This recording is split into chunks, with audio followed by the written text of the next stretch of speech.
دابا غندوزو المقادير على بركه الله باش نعمروا العجينه اللي درتها لكم في الفيديو السابق.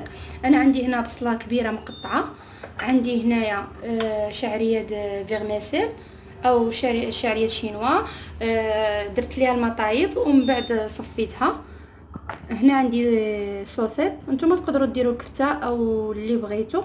انا عندي جوج انواع هنا ديال الصوصيط، عندي جوج انواع ديال الصوصيص هنايا، عندي قزبور ومعدنوس والثوم، وعندي فرماج مربعات ديال ساندويتش، وعندي موتزاريلا هنايا للتزيين.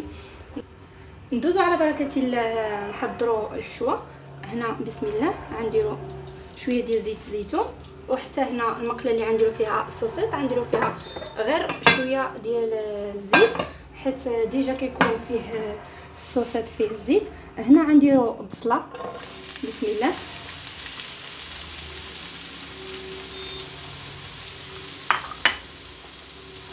هنا غنديروا الثوم،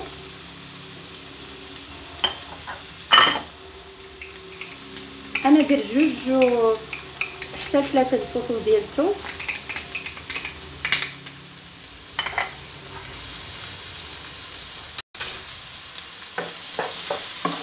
ما كنضيفوش التوابل على البصله هي حتى كتشحر. غنديروا شويه ديال الملحه،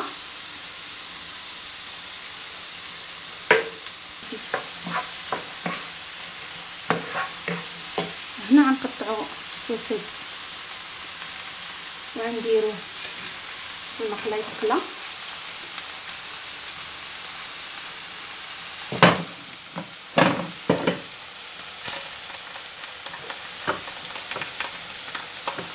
كنخليوه بحال هكا طويل ما كنقطعوش.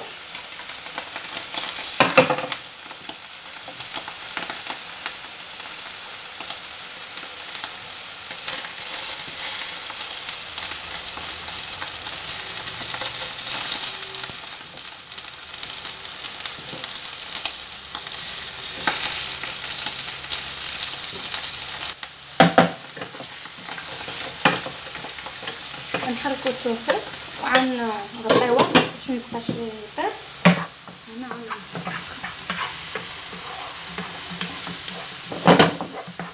نتسناو حتى تشحر البصله مزيان.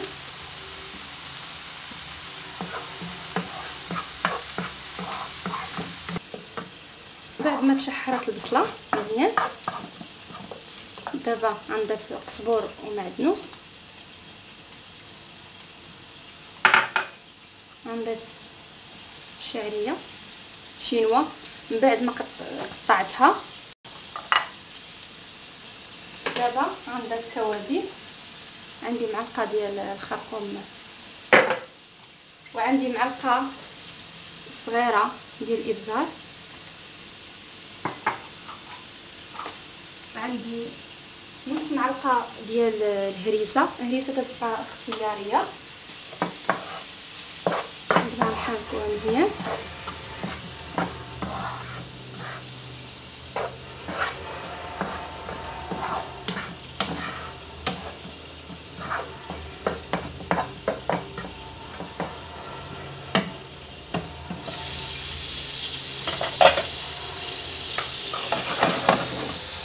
هنا الصوصيط بدا كيطيب وكيتحمر.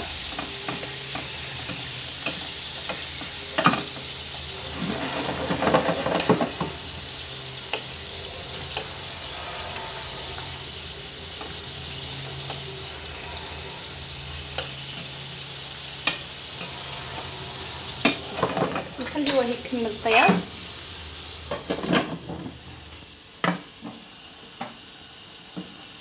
نحركو هذا الشعريه تطيب مزيان.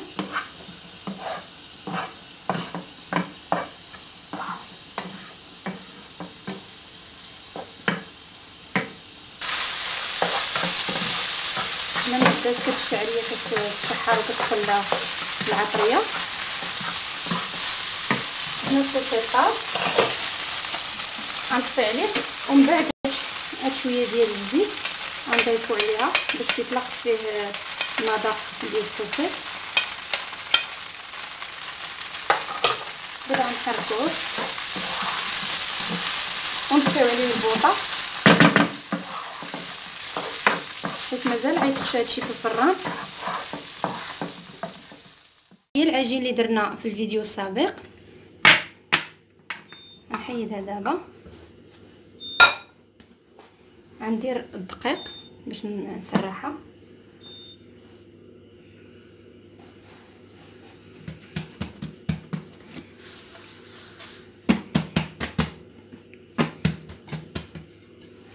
دابا غنسرحها بالمدلك.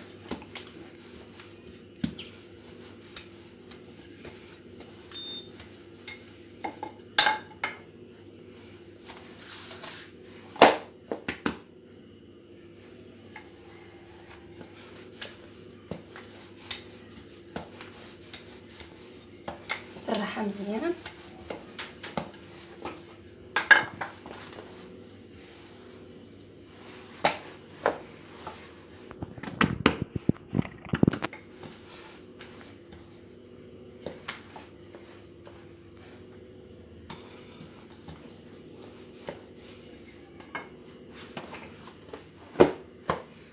غنسرحوها بشكل طولي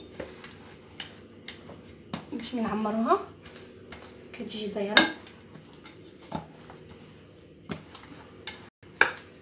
صراحه هاد العجينه ملي كترتاح دغيا كتسرح ما كتلقاش الصعوبه معاها. من بعد ما سرحنا العجينه كامله كنشدو الحشوه ديالنا كنديرو لها هكا.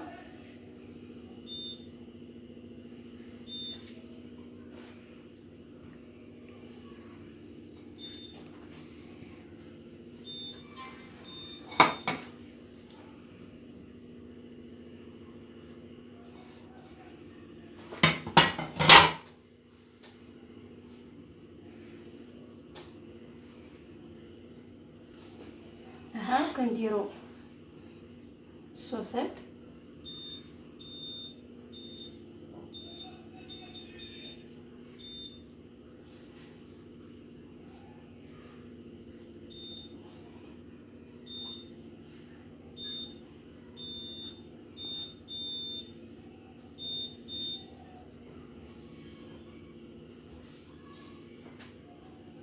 من بعد غنجيبو فرماج متلف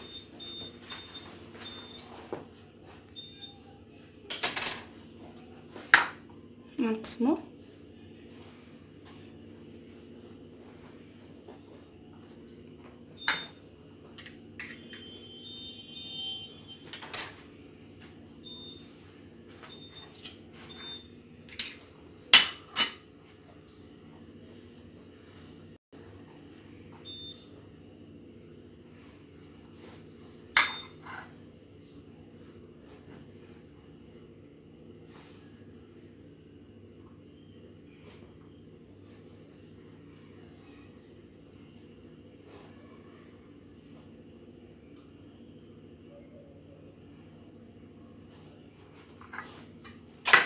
من بعد كندير لها موتزاريلا.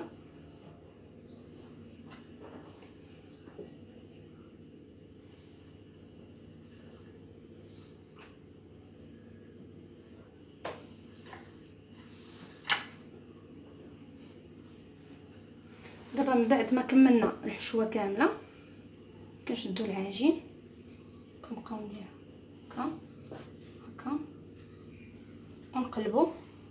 شدو هنا مزيان ونقلبو.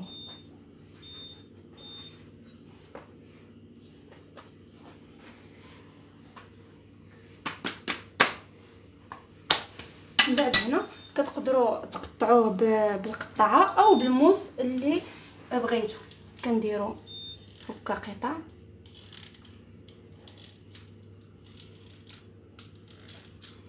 كنبداو نزوقو فيها.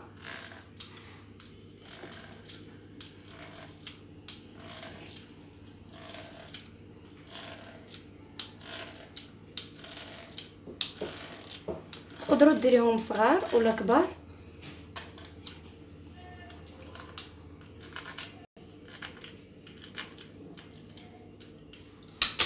دابا غنبداو نلويو. نجمعوا الجنيبات، ولا ما جاوش هاد الجناب مكادين مع الحاشيه كنحيدوهم باش ما يبقاش العيب من. كنحيدو هاد الزائد اللي هنا باش تجي مقاده، ودابا ندوروها هكا ونقادوها مزيان باش يجيو متساويين. وكتجي على هذا الشكل هذا. دابا غنخليوها هنايا، غنجيب الطاوه ديالي غنحطها فيها. انا غندير هاد الطاوه، نتوما تقدروا ديروا تخليوها على طول ولا ديروها في طاوه صغيره ولا اللي بغيتو. عندها الطاوه ديالي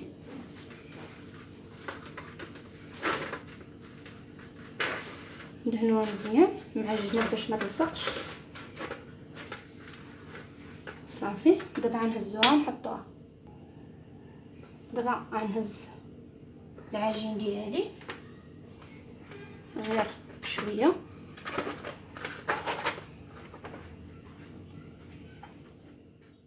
درنا في الطاوه.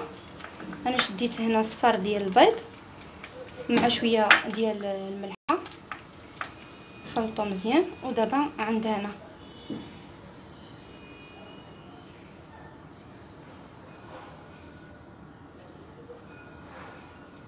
ندهنوها مزيان.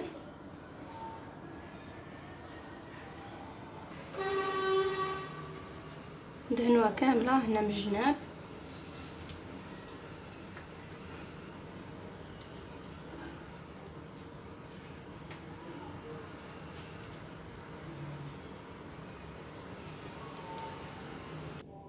من بعد انا غنزوقها ببوافو، نتوما ديروا اللي بغيتو. انا غنزوقها بهاد الخطوط هادو اللي قطعتهم.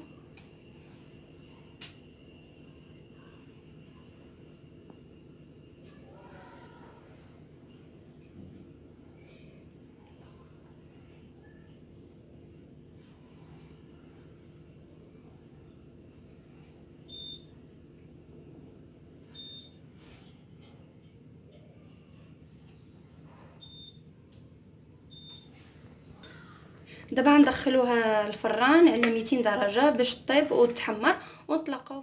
بعد ما خرجناها من الفران وطابت وتحمرت على هذا الشكل، دابا غنحيدوها هنا باش نديروها في الطبسيل ديال التقدام. دابا غنحيدوها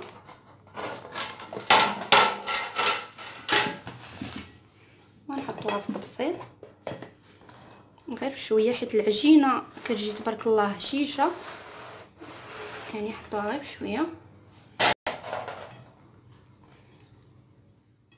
هو الشكل النهائي من بعد ما طابت، كتجي على هذا الشكل محمره وكتجي هشه. نشوفوا دابا من الداخل. نقطعوها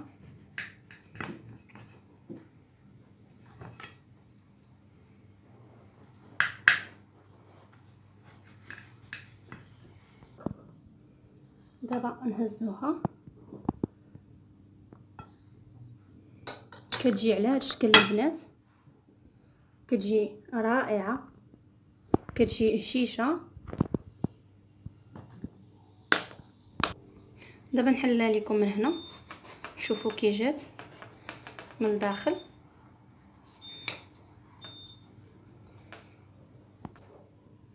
كتجي على شكل البنات، كتجي رائعه.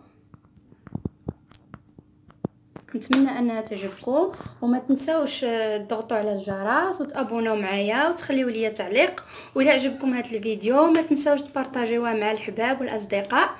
وشكرا على المتابعه، ونتلاقاو في فيديو جديد ان شاء الله.